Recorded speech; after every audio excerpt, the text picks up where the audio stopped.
isinagawang multi-sectoral summit and rights shop on the proposed expanded Anti-OSAIC CSIM Act. Ating pag-uusapan kasama si Attorney Barbara May Flores, OIC Executive Director ng National Coordinating Center Against OSAIC CSIM. Attorney Flores, magandang tanghali po. Magandang tanghali Joshua, magandang tanghali Asek Irene, at magandang tanghali din sa lahat ng nanonood at nakikinig. Attorney, una po sa lahat, ano po ang pangunahing layunin itong isinagawang multi-sectoral summit at rights shop para sa proposed expanded Anti-OSAIC at Anti-CSIM Act? At bakit po ito itinuturing na urgent na maipasa ngayong taon? Yung pinaka-layunin talaga ng summit at rights shop na yung para pagsamahin at ipag-isahin yung mga boses ng iba't ibang sektor, no? Government, law enforcement, prosecutors, no? Social workers, private sector, no? Mga technology platforms, financial sector, civil society, no? Para mapalakas natin yung ating batas laban sa online sexual abuse or exploitation of children. No? Importante ito dahil yung krimen, no, mabilis siyang mag-evolve. Yung mga perpetrators ngayon, hindi lang gumagamit ng mga simpleng chat or social media, no? Meron na ring mga encrypted platforms, online payments, may digital platforms, no? Meron na rin tayong tinatawag na artificial intelligence. No? So, kailangan yung batas natin, dapat kasing bilis din siya, no? Or mas mabilis dun sa pag-evolve ng krimen. So, dahil habang naghihintay tayo na mapabuti yung at mas maging malakas yung ating batas, may mga batang naabuso. So, ito yung pinakalayunin talaga ng right shop, no? Yes, Attorney, tama ka na napakahalaga ang usapin hinggil nga sa batas ng OSAIC at CSIM. Dito sa pag-uusap naman para pag-isahin yung House at Senate versions ng panukalang batas, ano yung pinakamahalagang probisyon na nais niyong mapalakas upang maprotektahan yung mga bata laban sa online sexual abuse? So, marami namang mga importanteng provisions doon. No? Pero ang masasabi naming mga pinaka-importanteng provisions doon is yung una, yung mas malinaw at mas matibay na obligasyon ng mga internet intermediaries, social media platforms, messaging services, no? At iba pang mga technology companies. Kasi hindi pwede yung burden, no, nasa gobyerno lang or nasa user lang. No? Kung ang kanilang platforms ay ginagamit para mag-abuso, para magpakalat ng mga child sexual abuse or exploitation materials, para mag-groom ng mga kabataan, dapat may kaakibat din silang obligasyon or duty, no, na mag-detect, mag-preserve ng ebidensya at mag-report, no, at mag-take down. Pangalawa, pinapalakas din natin yung papel naman ng mga financial institutions at payment service providers. Dahil alam naman natin itong krimen na ito, no, one of its main driver is economic, 'di ba? Monetary. So, kung may bayad, no, may remittance ba either through e-wallets, no, mga crypto or other payment channels, no, kailangan meron ding mechanism para ma-detect din nila, no, ma-flag or ma-hold kung ang isang financial transaction is related to an OSAIC o CSIM na activity. Ikatlo, no, minamandate doon ng batas na may unified referral pathway. Kailangan malinaw sa mga publiko saan ba magre-report, kanino magre-report, no? Sino mag-iimbestiga, no? Sino mag-aalaga sa bata, at paano rin hindi maliligaw, no, yung kaso sa sistema. At ang pang-apat naman, pinapalakas din natin yung cross-border information sharing. Alam naman natin na itong krimen na ito, no, since online nga ito, it's mostly transnational. Maraming transnational activities in OSAIC and CSIM. So dapat mabilis din yung information sharing natin across borders, no? Hindi lang domestically but also across borders. No? And lastly, so syempre, ang pinaka-sentro talaga ng batas, no, is yung best interest of the child. Yung panatilihin natin yung dignity ng bata, ng biktima. Okay. Attorney, dito sa nabanggit mo na mas mabilis na information sharing, paano po makatutulong itong bagong panukalang batas na mas mabilis na pagtukoy, pagresponde at pag-usig doon sa mga sangkot sa online sexual abuse at exploitation of children? Dahil nga po, gaya ng nabanggitin nyo, everyday mas nag improve yung kanilang mga modus. So sa information sharing, no, for example, sa sistema kasi natin ngayon, no, sa batas natin ngayon, maraming mga impormasyon na hindi natin ma-share as evidence sa ibang bansa kung hindi siya dumadaan sa isang mas mahabang proseso. Ito yung tinatawag nating mutual legal assistance. So, dito po sa ating panukalang batas, no, may mga impormasyon na pwede na nating ibahagi, no, or i-share sa ating foreign counterparts kahit na hindi pa, as evidence, kahit hindi pa siya dumadaan ng tinatawag nating mutual legal assistance. No? So, isa yan sa mga importanteng information sharing system na nakalakip, no, sa proposed bill. Another type of information sharing is ito namang information sharing among financial institutions, law enforcement agencies, and regulatory bodies. No? Posible silang mag-share ng mga information as to typology. No? Paano mo malalaman na ang isang transaksyon ay posibleng related sa isang OSAEC or SISAEM activity dahil kung meron ka ng magandang sistema ng information sharing, yung batas din ino-authorize yung mga financial institutions na pwede nilang ma-hold itong mga payments na ito. If it's indicative of OSAEC or SISAEM, they are authorized to hold it. So, syempre, kung if kaya nating pigilan, di ba, yung financial flow, then that would also prevent the commission of the crime.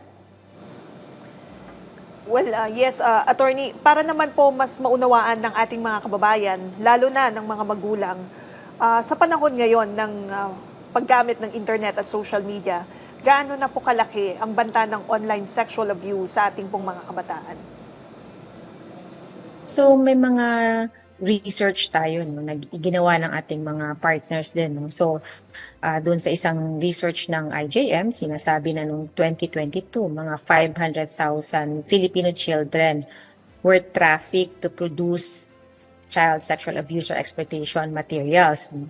And then sa isa pang research din, no, ng UNICEF, sinasabi rin na 2 milyong kabataang Pilipino ang naabuso, no, in a sexual manner online. So, ganun po kalawak yung harm na nadudulot, no, ng internet sa ating mga kabataan. Okay. Attorney, paano naman po natin matitiyak na hindi lang magiging mahigpit ang batas sa papel, kundi magiging epektibo din po ito sa aktual na pagpapatupad at enforcement?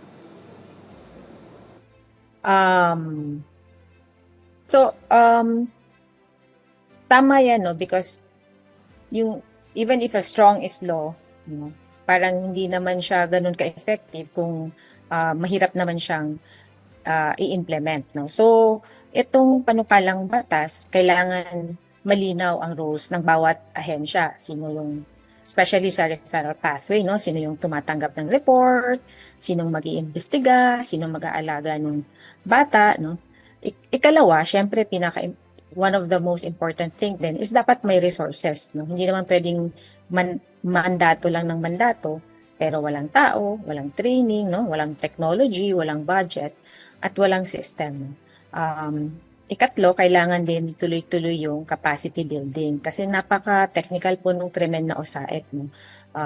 Hindi lang technical, very sensitive, very traumatic. Traumatic siya hindi lang dun sa biktima, pati dun sa atin pong mga frontliners. Traumatic siya sa ikaw na investigador, ikaw na prosecutor, ikaw ba na social worker na nakikita mo itong mga material na ito, di ba? Meron din itong kaakibat na yung tinatawag nilang vicarious trauma, no, dun sa mga frontliners natin. So, dapat talaga tuloy-tuloy din yung capacity building.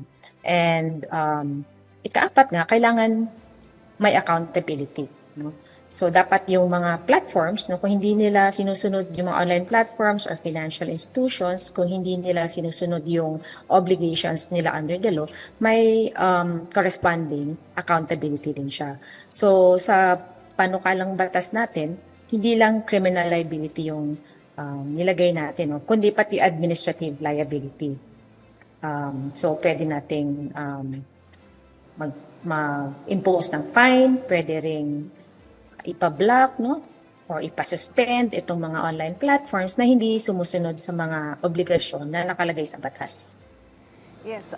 Attorney, going back dun sa nabanggit mo nga na dapat magkaroon ng malinaw at matibay na obligasyon yung ating mga intermediaries. So, ano po ba yung dapat na maging papel ng mga internet service providers, mga social media platforms, at iba pang mga private sector players sa pagpigil sa pagkalat ng child sexual abuse or exploitation materials? So marami kaming nilagay doon na obligations and duties nila. Pero so I'll just name some of the most important ones. No? Yung isa yung tinatawag nating safety by design. So dapat yung kanilang platform may mga naka-install ito ng mga mechanism or technology na that will disallow or prohibit users, no, from creating CSAM or from uploading CSAM. So, isang konkretong halimbawa nito, no? For example, if napapansin nyo, pag nag-upload kayo ng videos or photos sa Facebook, no, or sa Instagram, mapapansin nyo hindi agad-agad, di ba? May konting delay, seconds of delay. Dahil ito, merong mechanism si Meta na nagde-detect na siya, no? Gamit ang AI, no? I-detect na niya kung ang ina-upload mo ba ay hindi CSAM. At kung CSAM yan, hindi na yan ma-upload sa platform nila. So that is just one concrete example what is a safety by design feature. So dapat yung mga platform din, may ganyan din silang design. Kaya nilang mag-detect ng CSAM. Pangalawa, pag may na-report sa kanila na itong content na to is OSAEC o CSAM, or sila mismo na-detect nila sa kanilang platform na may nakalusot na OSAEC activity or CSAM, dapat nila itong i-take down. So, iyan din ang isang duties and obligations na nakalagay doon sa panukalang batas na dapat sundin ng mga online platforms like social media. So, ito lang po yung mga konting halimbawan. Pero ang mahaba po yung binigay namin ng mga duties and obligations for internet intermediaries. Okay. Attorney, puntahan naman natin itong sa naging summit. Can you share with us ano po yung mga natalakay hinggil sa pagpapalakas pa ng koordinasyon ng DOJ, DSWD, PNP, DICT at iba pang ahensya para mas maging mabilis ang rescue operations at legal actions para po sa mga biktima? So doon sa summit, no, as I mentioned earlier, no, mas pinalinaw lang kung anong ahensya ang may responsibilidad with regard to prosecution, investigation, pati information sharing, no, pati yung pag-aalag, recovery, no, and rescue of children. So pati yung rehabilitation ng bata. So kasali na doon yung mga obligasyon and duties of these government agencies. So ito yung isa sa mga pinapalakas natin dun sa panukalang batas. Well, maraming salamat sa impormasyon, Attorney. Sa puntong ito, hingin po namin ang inyong mensahe at paalala sa mga kababayan po natin, lalong-lalo na sa mga magulang, hinggil sa dapat gawin upang maprotektahan ang mga bata laban sa online predators at exploitation. So sa mga magulang, ang mensahe ko sa kanila, no, dapat kausapin nila yung mga anak nila, no, hindi yung sesermonan, no, hindi yung tatakutin, no. Dapat maramdaman ng bata na kung may nangyaring hindi komportable para sa kanila online, no, pwede nilang kausapin, no? Isumbong ito sa kanilang mga magulang. Dapat hindi sila kapagalitan, no? Hindi sisisihin at hindi rin iiwan kung sakali mang nabiktima. Bantayan din natin yung mga online activities ng mga bata. Alamin natin ano ba itong mga apps na ginagamit nila, sino mga kausap, sino ang mga kalaro, at pansinin din kung may nagpapadala ba ng pera, no, mga gifts, load, no, or request, or merong humihingi ng mga photos or videos, no. Sometimes kasi akala natin, especially if the parents are not tech savvy, akala natin yung mga anak natin naglalaro lang online. Hindi natin alam, itong mga laro na pala ito, meron itong mga chat functions. At kung may chat functions, nandun yung possibility na may makikipag-communicate sa kanila na hindi naman talaga nila kilala. So, dapat tayo ring mga magulang, no, medyo maging tech savvy din tayo. Alamin din natin ano ba tong mga functions ng mga apps at mga games na kinalulukuhan ng ating mga anak online. Tapos turuan din natin, no, yung ating mga kabataan na walang sino man ang pwedeng humingi ng private photos or videos nila, no? Walang secret online relationship na dapat itago sa magulang, no? Kasi one of the emerging trends din na nakikita natin is yung tinatawag na sexual extortion, 'di ba? Yung may threat na ipapakalat yung mga sensitibong videos or photos kung hindi magbibigay ng pera or hindi gumawa pa ng iba pang sisaem, no? Or minsan dahil gusto lang makipagbalikan, 'di ba? So kaya be very careful, no, in sharing private photos or videos, no? And for the community naman, kung may makita kayong bata na maaring maging biktima ng OSAEC, no, dapat i-report, no? And wag i-share yung material na makikita nyo. Wag i-download, no? But report it to the authorities. Okay, and with that, muli maraming salamat sa lahat ng ibinahagi niyong impormasyon at sa pagbibigay ng inyong oras. Attorney Barbara May Flores, ang OIC Executive Director ng National Coordinating Center Against OSAIC, CISAIM. Maraming salamat din, Asik Irene and Joshua. Thank you, Attorney.